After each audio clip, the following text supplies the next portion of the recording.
잉글랜드 클럽 최다 챔스 우승, 잉글랜드 클럽 최다 유로파 우승, 잉글랜드 클럽 최다 UEFA 슈퍼컵 우승, EFL컵 최다 우승, 잉글랜드 1부 리그 19회 우승을 지니며 원정팀의 무덤을 보유한 클럽. 오늘 알아볼 역사는 리버풀 FC의 역사입니다. 1884년 당시 에버튼 FC의 창립자였던 존 하울딩은 새로운 구장을 찾고 있었는데 마침 안필드 부지에 새로운 피치를 확보하게 되었습니다. 그렇게 에버튼은 안필드를 홈그라운드로 사용하게 되었지만 1891년 부지의 주인이었던 존 오렐은 이곳에다가 다른 토지로 이어지는 진입로로 놓겠다고 선언하기 시작했습니다. 이것이 뭐가 문제냐면 당시 영국 프로축구 구단으로 인정받기 위해서는 경기장 바깥 구역을 구분할 수 있는 제반시설을 갖추고 있어야 했기 때문에 진입로가 들어서면 스탠드가 사라지기 때문에 프로축구 경기장 으로 사용이 제한되는 것이었습니다. 하는 수 없이 하울딩은 직접 안필드를 매입하게 되었습니다. 그러나 또 문제가 생기기 시작했는데 하울딩은 본인의 소유가 된 안필드에 에버턴에게 임대료를 부여하기 시작하였으며 이외에도 회장으로서의 지위를 높이기 위해 독자적인 행동을 하면서 보수당 정치인이었던 하울딩에 대하여 노동당 이사진들은 폭발하고 말았습니다. 결국 1892년 에버턴 주주 279명은 1월에 회의를 열어 하울딩과 결별을 선언하였고 홈 구장 이전을 결정하였습니다. 이 영향은 에버튼과 리버풀과의 악감정이 섞이기 시작한 사건이었고 머지사이드 더비라는 치열한 더비가 탄생한 계기였습니다. 그렇게 1892년 3월 15일 에버튼은 구디슨 파크로 이전하였고 하울딩은 직접 새 구단을 창단하게 되었는데 결별 과정에서 하울딩을 따라온 존 맥케니와 윌리엄 바클레이와 같은 조력자들과 함께 1892년 6월 3일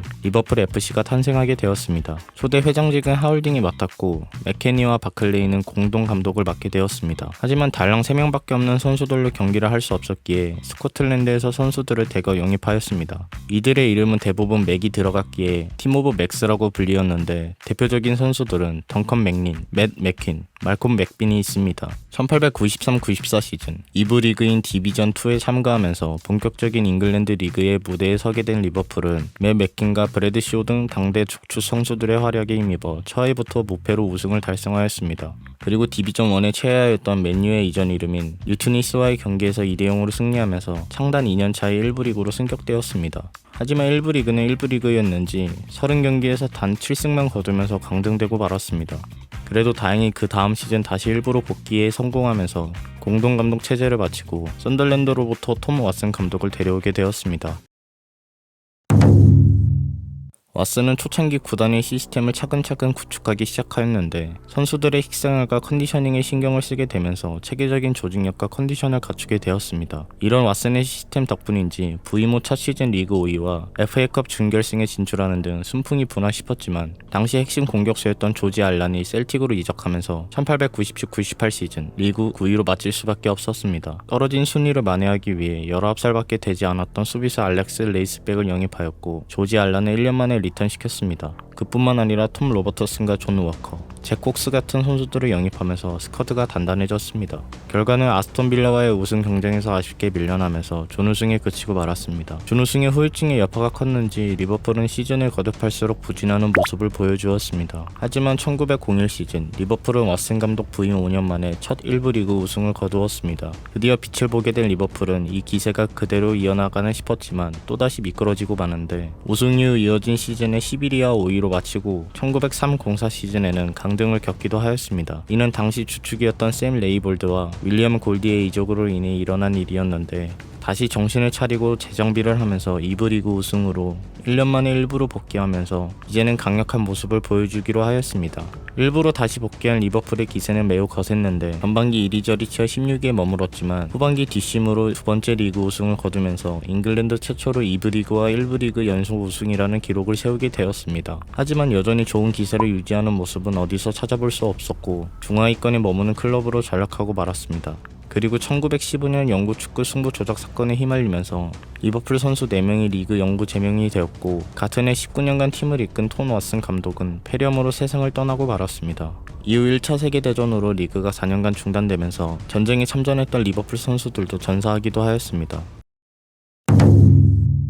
폐렴으로 인해 세상을 떠난 왓슨의 후계자는 데이비드 애시워스였습니다. 그는 팀을 구원하기 위해 에프라임 롱워스와 도널드 맥킨리로 이어지는 풀백 라인을 앞세워 1919-20 시즌 리그 4위로 마쳤고 1921-22 시즌 세 번째 리그 우승을 거머쥐었습니다. 그 다음 시즌에도 우승을 거두면서 리그 2연패에 성공하면서 기념비적인 기록을 달성하였습니다. 하지만 애시오스가 갑작스럽게 팀을 떠나게 되었고 맨 맥퀸이 그 뒤를 이었습니다. 당시 팀의 에이스이자 스타 플레이였던 엘리샤 스콧과 함께 위기를 넘기고자 하였지만 다시 무관의 세월을 보내고 말았습니다. 결국 맥퀸은 성적 부진에 의해 사임을 결정하였고 클럽의 비서였던 조지 패터슨이 감독이 되었습니다. 고든 호지슨과 지미 맥도걸은 엄청난 득점력을 뽐내며 개인 기량은 만개하였지만 클럽은 우승과는 거리가 멀었고 1936년 고든 호지슨은 358경기 233골이라는 기록을 남기며 아스톤 빌라로 이적을 하였습니다. 그렇게 리그 중위권을 맴돌다 리버풀은 제2차 세계대전이 발발하기 전 리그 11위에 그치고 말았습니다.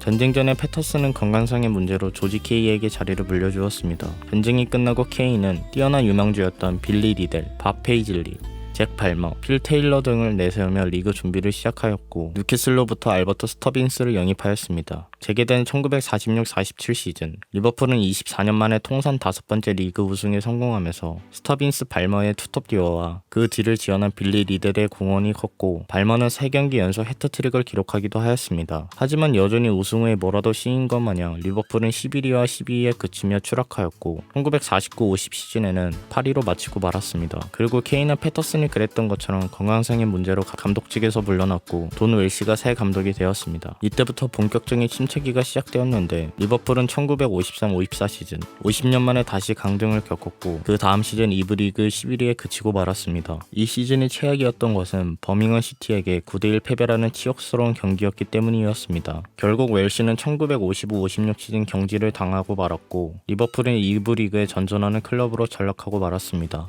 이런 모습을 벗어나기 위해 당시 회장이던 윌리엄스는 빌 샹클리를 발견하게 되었는데 1959년 12월 빌 샹클리가 리버풀의 감독으로 부임하게 되었습니다. 그는 취임하자마자 리버풀을 무적의 요새로 만들겠다고 다짐하였는데 2부 리그에서 고전하던 팀의 구조를 개선하는 작업을 시작하였습니다. 경기장과 훈련장의 인프라를 개선하고 팀 내 운영 시스템, 훈련 방식 등 구단 내 외부적인 문제들을 모두 뜯어고쳤고 선수들도 과감하게 방출하면서 스쿼드를 리빌딩하였고 부트룸을 만드는 클럽의 많은 것들이 모두 샹클리의 손을 거치게 되었습니다.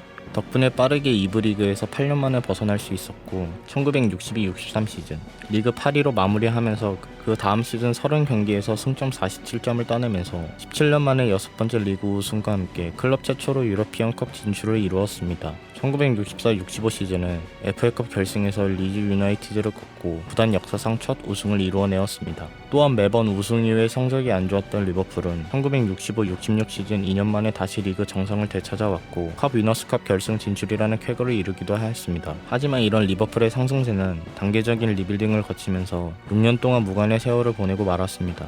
그래도 이 리빌딩 기간 동안 리버풀은 존 토샥, 스티브 하이웨이, 케빈 키건을 영입하게 되었습니다. 그리고 1971-72 시즌 18살이라는 나이에 필 톰슨이 데뷔를 하였고 1972년 여름에 피터 코맥을 영입하면서 마지막 퍼즐 조각을 맞추었습니다. 6시즌 동안 무관을 거치면서 이루어낸 리빌딩은 마침내 그 결실을 맺어 1972-73 시즌 8번째 리그 우승을 차지했고 UEFA컵에서 메넨글라드 마을을 상대로 1, 2차전 함께 3대2로 승리하면서 구단 역사상 최초의 유럽 대항전 우승을 거두었습니다.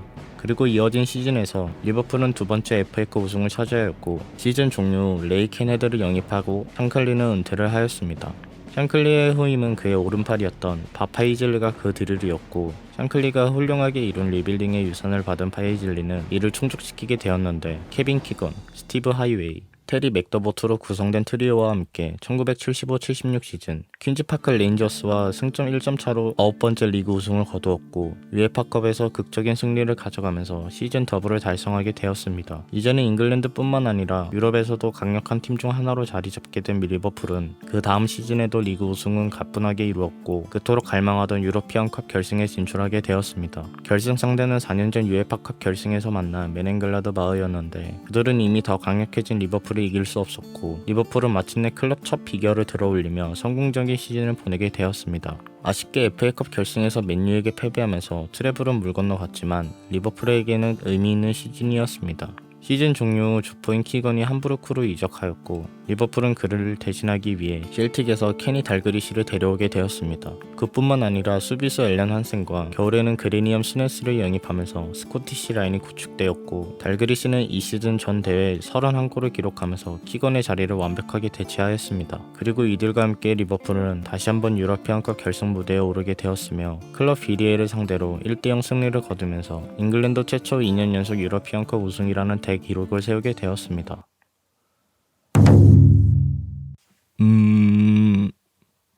들어가자!